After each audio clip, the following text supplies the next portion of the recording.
Beredar video dengan narasi soal peringatan kiamat internet dari Badan Penerbangan dan Antariksa Amerika Serikat pada 25 Juni 2023. Video tersebut berisi seseorang yang menjelaskan manusia akan dilanda kondisi di mana koneksi internet tidak dapat dipakai selama berbulan-bulan, bahkan bertahun-tahun. Namun setelah dicek kebenarannya, informasi yang beredar tidak benar atau hoax.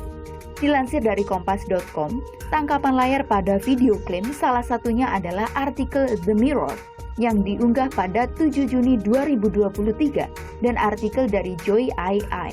Kedua artikel membahas tentang misi Parker Space Probe yang dilakukan NASA. Diketahui, NASA memang telah meluncurkan Parker Space Probe, tapi tidak pernah ada istilah kiamat internet dalam misi tersebut.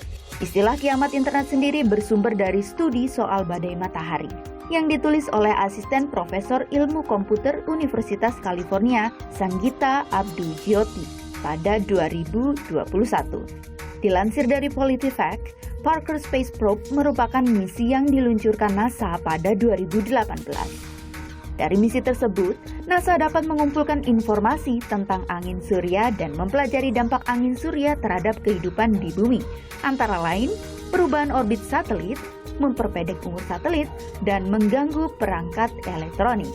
Meski NASA menyebutkan angin surya dapat memengaruhi jaringan listrik dan satelit bumi, tidak ada pernyataan soal kiamat internet. Jadi, video dengan narasi peringatan kiamat internet dari Badan Penerbangan dan Antariksa Amerika Serikat adalah info yang menyesatkan.